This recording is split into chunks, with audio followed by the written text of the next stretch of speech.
और धार की ऐतिहासिक भोजशाला में हाईकोर्ट के आदेश के बाद आज पहला शुक्रवार है और भोजशाला परिसर में आज कोई नमाज नहीं होगी। 2003 के बाद यह पहला मौका है जब नमाज नहीं होगी। कोर्ट ने भोजशाला को मंदिर मानते हुए साल के 365 दिन पूजा की अनुमति दी है। शांति व्यवस्था बनाए रखने के लिए यहां पर प्रशासन और पुलिस पूरी तरह से सतर्क है। चप्पे चप्पे पर सुरक्षा बलों की तैनाती की गई है। और ये तस्वीरें भी आपके टेलीविजन स्क्रीन पर हम दिखा देते हैं, क्योंकि जिस दिन ये फैसला आया उस दिन भी सुरक्षा के कड़े इंतजाम थे। आज भी करीब 2200 जवानों की तैनाती की गई है। आज ये पहला शुक्रवार है जब नमाज भोजशाला में नहीं पढ़ी जाएगी।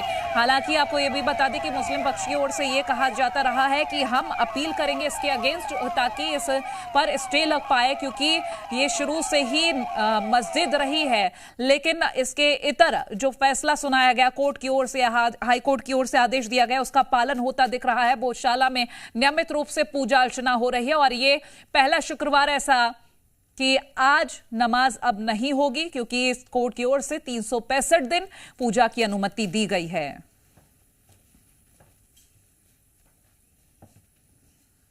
बहुत अच्छा लग रहा है, ऐसा लग रहा है जैसे कुछ बहुत बड़ा उत्सव है यहाँ पर। बहुत अच्छा लगा मुझे यहाँ का। आज हम माँ की पूजा अर्चना करने आए हैं और बड़े समय के बाद हमें आज शुक्रवार के दिन पूरे दिन माँ का पूजन करने का अवसर मिला है। यह हिंदू समाज का बहुत बड़ा गर्व का दिन है और बहुत संघर्ष के बाद हमें यहाँ पर पूजन का अवसर प्राप्त हुआ है। अखंड पूजा होगी आज पूरे दिन और सुबह और शाम आरती होगी। सभी हिंदू समाज से निवेदन है कि यहाँ पधारें। और हमारे सहयोगी कमल सोलंकी लाइव जुड़ गए हैं। कमल, पहला शुक्रवार फैसले के बाद और 2003 के बाद ऐसा पहली बार हो रहा है कि शुक्रवार को आज नमाज नहीं पढ़ी जाएगी। सुरक्षा के कड़े इंतजाम है, लेकिन वो जो भक्त यहाँ पर रोज पूजा करने के लिए पहुंच रहे हैं उनके चेहरे की खुशी क्या है, माहौल क्या है वहां का, ये जरा दिखाइएगा भी, बातचीत भी करिएगा। कोमल, सबसे पहले तस्वीर देखिए, ये कुलदीप तिवारी जी है जो फर्स्ट पिटिशनर है, जिन्होंने फर्स्ट पिटिशन लगाई थी।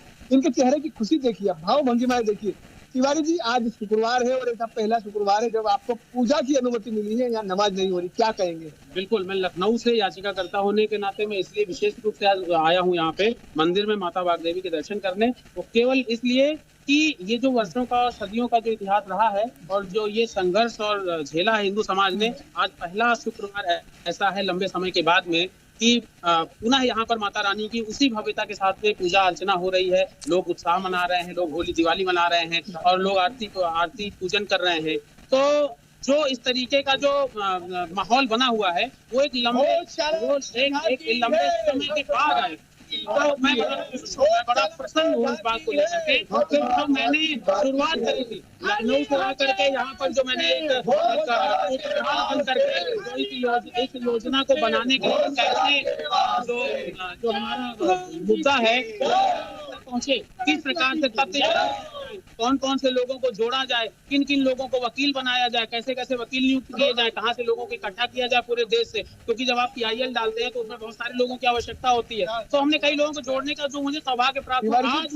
भोजशाला तो झांकी मथुरा काशी बाकी है। बिल्कुल बिल्कुल, भोजशाला तो झांकी है, अब काशी मथुरा बाकी है। अयोध्या के बाद में जो हमारा विजय रथ है, जो भारतीय संस्कृति के पुनरुत्थान का जो विजय रथ है, वो भोजशाला तक आया है। हमने विजय प्राप्त की है, सुप्रीम कोर्ट में भी विजय प्राप्त करेंगे और इसके बाद में अगली जो हमारी जो गाड़ी है वो मथुरा और काशी की तरफ बढ़ चुकी है और भी काशी में हम बहुत जल्दी ही और भी लोग बात करेंगे। आप क्या कहेंगे, कितना खुश चेहरा, काफी खुश नजर आ रहा है आपका? बिल्कुल, 721 साल बाद जो हमारे धर्म में, जैसे मंगलवार हनुमान जी का दिन है तो शुक्रवार माता जी का दिन, पर कुछ जिहादी यहाँ पर हमारी हिंदू आस्थाओं को ठेस पहुंचाने के लिए यहाँ नमाज पढ़ते थे।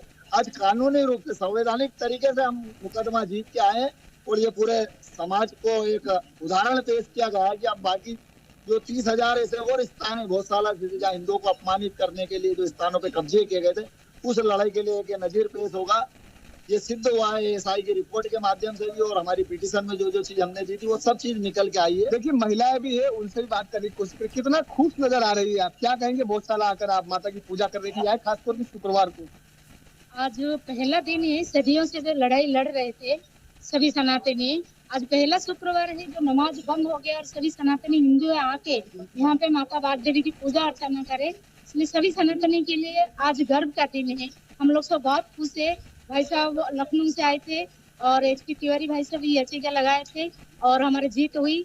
और जो सुप्रीम कोर्ट में ये लोगों ने लगाए हैं वो भी हमारा जीत हो तिवारी जी ये बात बताइए, सुप्रीम कोर्ट मुस्लिम समुदाय पहुंचा, क्योंकि आप तो कानून की जानकार भी है, याचिका लगाई है, SLP उन्होंने लगाई है, मेंशन मांगा, क्या कहेंगे इसको लेकर, क्योंकि आज शुक्रवार भी है। देखिए क्या होता है ना, जब किसी के लिए कोई विषय महत्वपूर्ण होता है तो वो उसको उसी हिसाब से उठाता भी है। हमें ऐसा लगता है जो उनका तरीका रहा कि उनके लिए स्वयं के लिए शुक्रवार ये महत्वपूर्ण नहीं है और उनको भी मालूम है कि शुक्रवार को आज वो लड़ाई वहां पर जो बात है वो तथ्य रख नहीं पाएंगे और उनको वहां से कोई रिलीफ नहीं मिलेगा। एक्चुअली क्या है कि देखिए 15 तारीख को निर्णय आया था, 15 तारीख के बाद में आपके पास में बहुत समय था, you had enough time to submit your SLP। तो वहां पर आप क्या गए कि आपने न मंगलवार को, सोमवार को, बुधवार को नहीं लगाई, आपने बृहस्पतिवार को यानी शुक्रवार के ठीक एक दिन पहले रात में 8:30 बजे आपने SLP लगाई। और इसलिए लगाई क्योंकि आपको मालूम है कि शुक्रवार के दिन उसके मेंशन होने के और उसको पिकअप होने के चांसेस बहुत कम है। तो उस पर मुझे नहीं लगता कि आज कोई सुनवाई होगी। तो कहीं ना कहीं वो भी ये जानते हैं कि शुक्रवार में उनके लिए कोई विशेष महत्व नहीं रखता है, लेकिन हाँ केवल एक प्रोपेगेंडा बनाना और समाज में एक तरीके का माहौल बनाने का उन्होंने काम किया है। यहाँ पर नारेबाजी आपको नजर आ रही होगी जी, यहाँ पर नारेबाजी कर रहे लोग, और इस नारेबाजी के साथ वो खुशी भी नजर आ रही है। बहुत शुक्रिया कमल, ये तमाम तस्वीरें और जानकारी हम तक पहुंचाने के लिए। और इस बीच एक और बड़ी खबर, भोजशाला में नमाज पर अड़े लोगों को SP सचिन शर्मा ने सख्त चेतावनी दे दी है।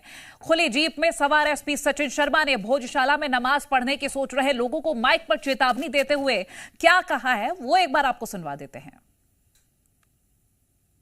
जो लोग हैं जो खासकर सोशल मीडिया या मीडिया के माध्यम से माननीय उच्च न्यायालय के निर्णय का गलत अनुवाद कर रहे हैं, गलत इंटरप्रिटेशन कर रहे हैं, मैं उनको आखिरी बार समझाइश देने आया हूं। अब तक का समय उनका था, अब तक मतलब गुरुवार की शाम का जो ये समय है वो उन तक का था।